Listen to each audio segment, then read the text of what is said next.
Nature is not a place to visit, it's our home. Nature is all that we see. Animals, insects, disappearing into their surroundings, using deceptions, disguises, lures. Nature is all that we hear. The call of an eagle, the hiss of ocean spray, the rumble of thunder, the doings of a cricket. The wonderful beauty of nature, the crucial, fragile affinity between animal life and their environment. All of this is World of the Wild.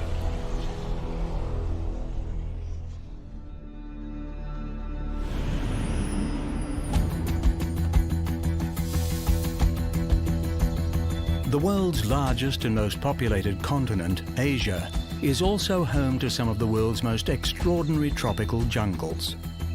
From the evergreen lowland ranges to the cool cloud forests of the mountain regions, there are areas of jungle habitat here dating back over 100 million years. In this episode, we venture into the heart of the jungle to learn the wisdom of Asian elephants. Hang with nocturnal fruit bats, learn the Portia spider's ingenious hunting strategies, bask in the rivers with water buffalo, and witness the python's deadly embrace.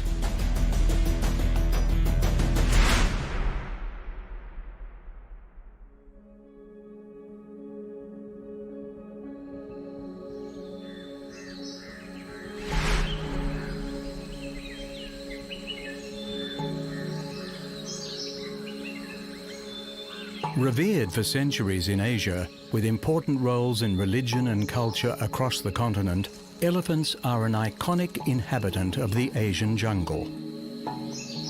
However, their future in this environment is less assured.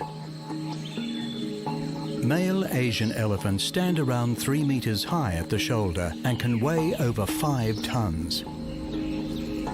Marginally smaller than their African cousins, they are the second largest terrestrial animal in the world. But on the vast continent of Asia, no other animal even comes close. For all their size, Asian elephants can be remarkably discreet. Their grey coat offers a surprisingly effective camouflage in their shady jungle habitat. And wide feet with thick pads of fatty tissues distribute their weight, allowing them to walk in near silence.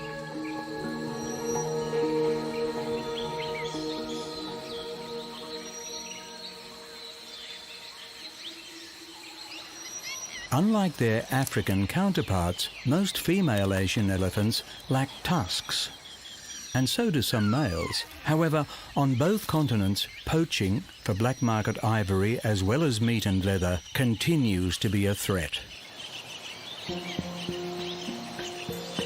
While sexually mature males are more solitary, elephants are social animals and tend to live in tightly knit family groups. With each adult consuming 150 kilograms of vegetation a day, few environments are capable of supporting a herd of mega herbivores. Few environments, that is, except the luscious Asian jungle. In fact, in this habitat, it seems the elephants are struggling to keep up. Having developed specialized molars for breaking down the fibrous plant matter of the jungle, Asian elephants will nonetheless go through 6 sets of teeth in their lifetime.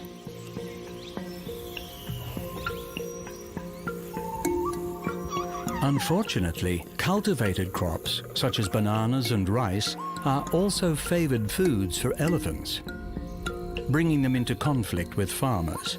With agriculture continuing to spread into the jungles, these conflicts show no signs of easing.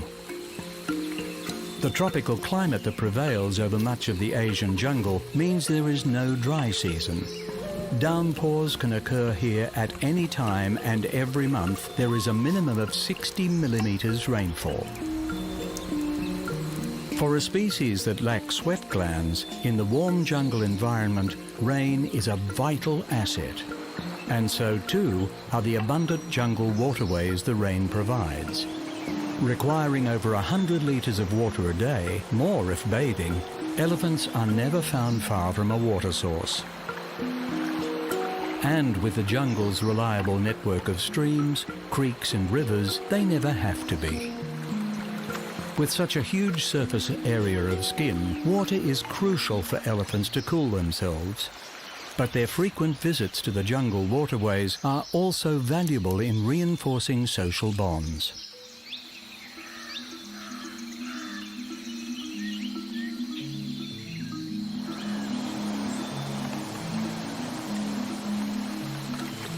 Once ranging across most of continental Asia, today elephants are found only in fragmented populations in just 15% of their original range.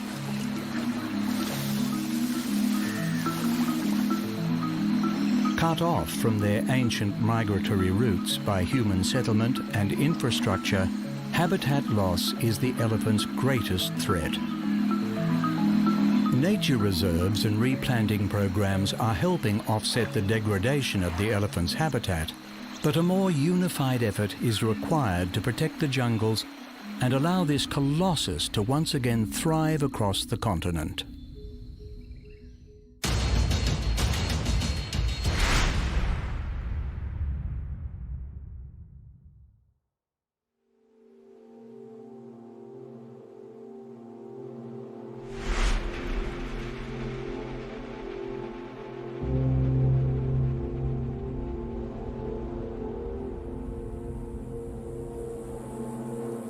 Come nightfall, a different breed of jungle inhabitant takes to the skies.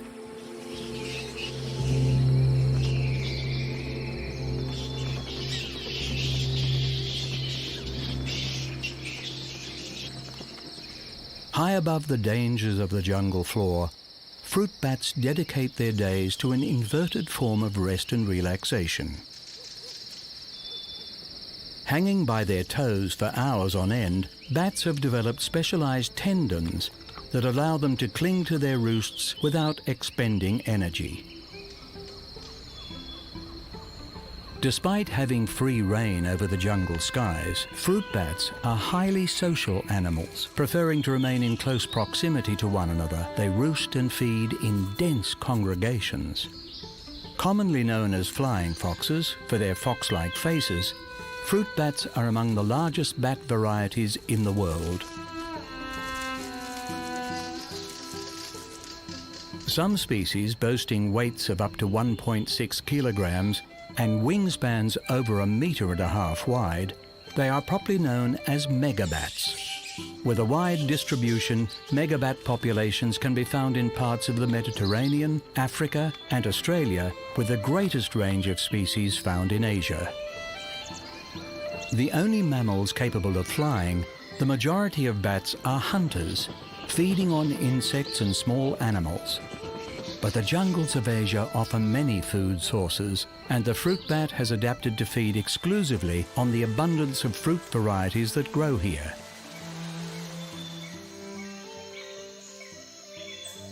Distinguished from the majority of bat species, megabats in the jungles of Asia have lost their capacity to navigate through echolocation. In seeking out fruit, the senses of smell and sight are far more important, and the facial structure of fruit bats, with long noses, enlarged eyes and reduced ears, has evolved to reflect this.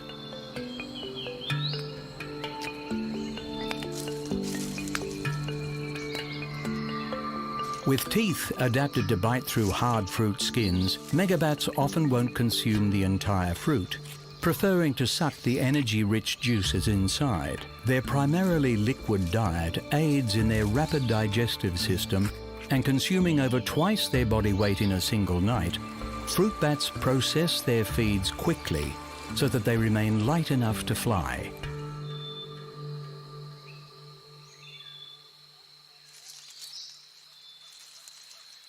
The voracious feeding of megabats provides important services to the jungle ecosystem. Flying from tree to tree, grains of pollen are distributed via the bat's fur, allowing the vital process of pollination to take place. Fruit seeds are also distributed through their nutritionally rich excrement, some of which will take root on the jungle floor and grow into new fruit trees.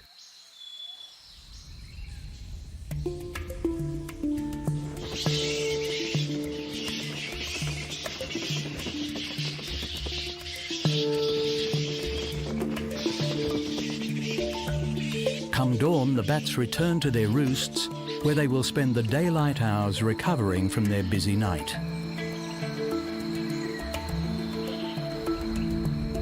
The bats return to their roosts and settle in for a day of rest in their inimitable upside-down style. With the coming of dusk, this hardy species will take to the wing once more, venturing into the darkening jungle in their tens of thousands for another night of feeding, a cycle that both the bats and the jungles depend on.